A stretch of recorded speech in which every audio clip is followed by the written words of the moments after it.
Waggaa afur guutuu na gubaa turte. Abbaan badhaasa qarshii 1,000 gaaffii yeroo darbee deebise. Gaaffii kanaatiif badhaasaa kan argatu kunoo amma liinkii isaa pestiin godhaa. Saniin booddee deebiin isaa Haayilee Fiidaa waan ta'eef jecha dhumaa yookiin jecha jalqabaa haa jedheen barreessaa. Haayilee Fiidaa warra jedhan keessaatu argata. Namoonni 47 haa jedhanii jalqabaniiru. Isaan keessaa Haayilee Fiidaa jedhee kan barreessitu argata. Piika Wiinar Madiinaa sirrii miti. Haayilee Fiidaa Baahar Gobbee Ofiishaalii kan jedhu deebiisaa argatteetta. Haayilee Fiidaa jetteetta. Komentii jalatti ripileeyii gaafa deebii kee kana jalatti lakkoofsa bilbilaa keenyaaf ergi qarshii tiraansferensiif godha. Galatooma. Gaaffiin guyyaa har'aa hibboo ulee abbaan koo naa mure hin cabus hin dabus hibba ka jedhaatii deebiisaa komentii jalatti barreessa. Gaaffiin kunis badhaasa qarshii 1,000 qaba. YouTube namoota hojjechuu barbaadaniif appilikeeshiniiwwan 10 YouTube hojjechuuf isin gargaaran liinkii isaa komentii viidiyoo kanaa kan jalqabaarra isiniif kaa'eera. Liinkii sana tuquun YouTube hojjechuudhaaf appilikeeshinoota moobaayilii isin barbaachisan buufadhaatii chaanalii YouTube banadhaatii nutti dabalama. Yeroodhaaf maqaa kiyya himachuun barbaadu kanan dhaladheetti guddadhe Jiituu Magariituu Oromiyaa keessatti barnoota koollee kutaa 1 hanga 10tti seeraan baradheera. Kutaa 10ffaas qabxiinnaa dhufee ture. Haa ta'uutii garuu abbaan koo mana mukaa hojjetu waan qabuuf ofii dullumni waan itti dhufeef ogummaa isaa ijoollummaa kootii kaasee barachaa waanan tureef itti darbeen hojjechuu jalqabee barnoota koollee addaan hin kute. Akkuman barnoota adda dhaabeen abbaan koo qee kanatti naaf hafuu qabdaa ammuma fuudhiitii jireenya jalqabee jedhe na sardaa. Jaalalleerree yeroo sanatti qabadhee waan hin turreef abbaa kootiin lakkii ammaaf ammatti jireenyadhaa akkamitti ta'aa yeroo naaf kennii jedhee yeroon gaafadhu lakkii kun hin ta'u dubartiin hiitee gadi si keessii yoo fuute malee garaan koo hin amanuu jedhee na didee. Anis maaliin godhaatii yoos immoo ani jaalallee hin qabu dubartii naaf barbaadaa jedheen obboloota koo quxisuu abbaa koo haadha kootti madhee. Firriin dumtuu guyyaa guyyaan intala obbo abaluu jechuun dubartii naaf dhiyeessuu jalqabanii. Otuu gara kiyyatti hin dhiyeessiin kan tokko naaf filate tokko immoo kuffisaa torbee 2 erga turanii booda ana waliin barnoota barachaa kan turte. Haa ta'uutii garuu qabxiin maatirikii jalaa hafnaan maatiin illee kan itti barsiisu dhabee mana kan teessu haati koo jireenyaaf dubartii rakkoo beektutu gaariidhaa abaluun akkamidhaa siif taatii jettee na gaafatti. Yeroo kanatti ani haala jireenya isaanii waan hin beekuuf maatiin kiyyallee maatii kana waan gargaaruuf walitti dhufeenya gaariis waan qabnuuf eeyyeen hinnaaf taatii akkamittuu sammuu keetti dhuftee akkamittiin ani ishee yaaduun dadhabee jedheen haadha koof dhiyeesse. Kanaan doseen dubartii anaaf maatiitiin barbaaduu cufamee ganamas galgalas mana isaanii deemeen ishee waamuu haasofsiisuu nan eegale. Kanaan wantan barbaaduufis yeroo toon dheeressiin mucayyoo kanatti hime. Umurii kanatti natti heerumuuf heeyyamamaa akka hin taane haa ta'uutii garuu jaalala yoo jalqabne rakkoo akka hin qabne torbanoota jalqabaarraa natti haasoftus haala maatii keessatti na mudate ijji maatiin kootti argisiisan nageenyi abbaan koo ishee gaafatu waan itti ulfaateef hariiroo jalqabeen torbee 3 booddee ofiillee garatti deemtu waan hin qabneef tole jettee wal fuunee akka jiraannuuf eeyyamamtuu taate. Jaarsis gara maatii isheetti naaf ergame. Maatiin ishees tole jedhanii firri nu beekan ishoo ollaamatti ijoollee wal argattee fira nuuf baay'isuufidha jedhanii nuuf gammadanii. Gaa'ellis nuuf ta'ee naannooma mana keenyaa mana kireeffannee jiraachuu eegallee.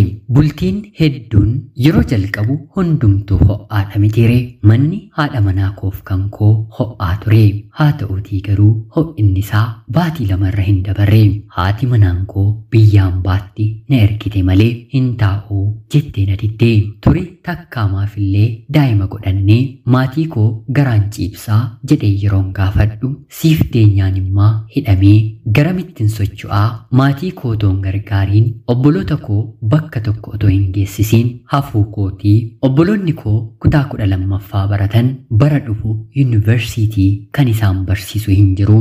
Isaanis akkuma kiyya maallaqa dhabanii dirree keessatti hafuurra durseen haala mijeeffachuun qabaa jettee naaf deebistee gorseen kadhadheen nan dadhabee obboloota kees maatii kees hanga humna keenyaa asumaa ni gargaarraa maatii koo maddiidhaa maatiin jiran maatii keedhaa kan ani hojjedhe jechuun kan hunda keenyaatii jedheen amansiisuuf yaalus dubartiin takkaa gola galtee harka dhiiraa ilaaluu barte yoomuu gola keessaan baatu yoosiif tole akkan biyyaan baadeemuuf piroosesiinaaf jalqabii yoommoo lakki jette bultiin kun akka dhaabbateetti lakkaa'ii haala mijeeffadheen nan deemanaan jette yeroo kanaanis bultiin keenyi adda ba'uusaarra haala siif mijeessuun qaba jedheen paaspoortii baasiseefiin viizaan ishees turee hanga viizaan dhufutti isheenis ulfa of dhorkitee baatii 6 booda imala ishee gara biyyaan baatti raawwatte kanatti anis maatiin koos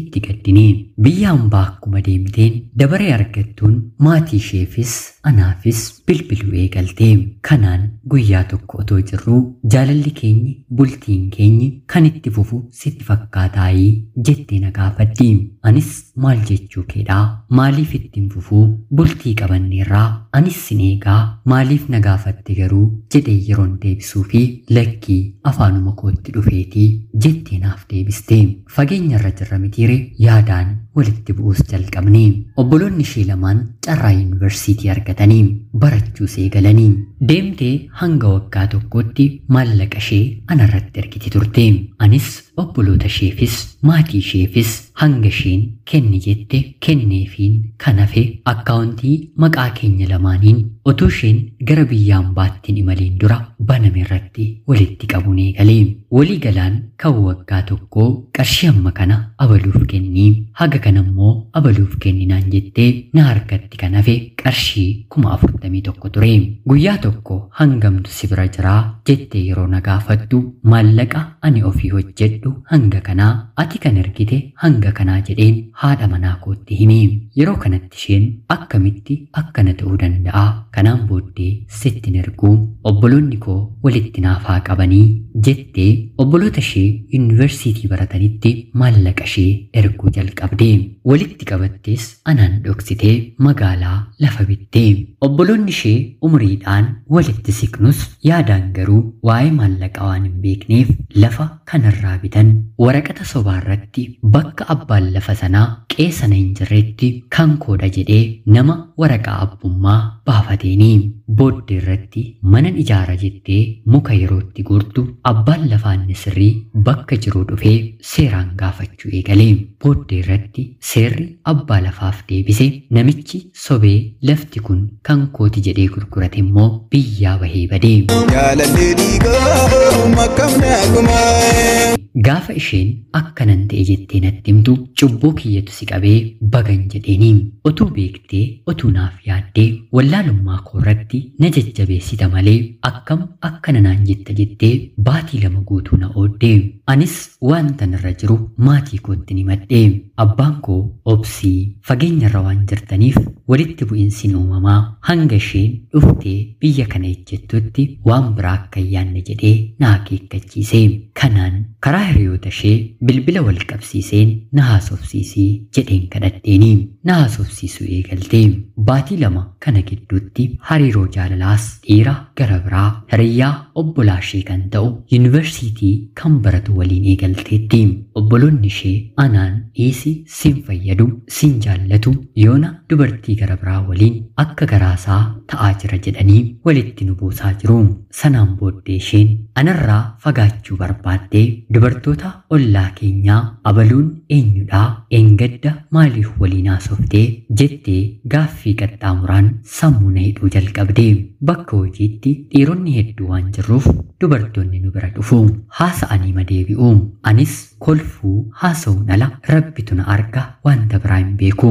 Dhiifama gaafachuu koof natti araaramuu barbaaddee haa ta'uutii garuu gurbaa sanaan qabamtee waan jirtuuf guyyaa guyyaan jecha walitti nu buusu kaasaa nagaa na dhorkuu eegalte. Kanaan jaalala abbaa manaaf haadha manaa kan hin jedhamneen waggaa tokkoof baatii 2 biyya hambaa deemtee waggaa 3f baatii 7 yeroo fixxu hiriyaan obbolaa ishee jaalallee ishee maallaqa irraa nyaatee duwwaa yeroo ishee godhu gara kootti deebitee dhiifama na gaafattee kanan ta'e jettee dhugaa jiru tokko lamaan natti haasoftee natti boo'uu eegalte. Obboloonni ishees anaaf bilbiluu na waliin haasa'uu dhaabanii kan duran naaf bilbilanii rakkoo keessa jirtii gadda hamaatu ishee mudateeraa haasofsiisiinii jechuun natti bilbiluu eegalanii. Haati ishee bakka hojii dhuftee amma maalirra jirtu jettee na gaafachuu eegalte. Kan garaa garaatti kan karaa karaatti jedhama mitiire. Amma dhufuuf baatii tokkoof wayitu ishee hafeeraa. Ana waliin garuu hariiroon keenyi fayyaalessan taane. Sababiin immoo gochaa hojii isheeti. Dhiifama na gaafattus jalqaba irratti anaan amanuu dhiistee obbolaa ishee amantee lammata irratti immoo dafqa ishee waggaa 4 duwwaa gootee gara kiyyatti deebi'uuf na kadhachaa jirti. Jecha abbaa koo eeguuf hanga isheen dhuftutti dubartii gara biraa ol jedhee otoo hin ilaaliin ishee eegaan jira. Yoo dhufte waan hundumaayyuu waliin itti fufuufis adda bahuufis nan murteeffadha jedheen karoorfadheen jira. Haa ta'uutii garuu yaadni obbolummaa karaa keessanii waan na barbaachisuuf kana naan jedhaa. Bori yoon itti fufe nama akkanaa waliin maaltu akka na mudatu yoon immoo carraa gara biraa filadhe maaltu akka na mudatu yaada gorsa jajjabina keessan komentii jalatti naaf qoodaa. Ana obboleessa keessan Jiituu Magariituu Oromiyaa keessaati. Waggaa 4 na guggubaa turte. Ulfaadhaa nagayaatti galatoomaa. Simboo bareedaa simboo kuulamaa reebooranaa babaarentumaa intala seenaa yaadi koosumay jaalallee dhiigaa makkamnaa kumaa. Yooyyaa shamaa akkam jirtu kabajamtootaaf hordoftoota qophii Oromiyaatu 24. Guyyaa irraallee seenaa obboleessa keenyaa isiniif dubbiseen hin ka'a. Akkasin irraa barattaniif hubannoo cimaa ta'e tokko irraa argattan homaa shakkii tokko illee hin qabu. Obboleessa keenya seenaa kee kana nuuf qooduu keetiif guddaa galatoomisiin jechaa akka yaada dhuunfaa kootti takkaa bultii waliin abdaniittu dogongorri hedduunis mudateera.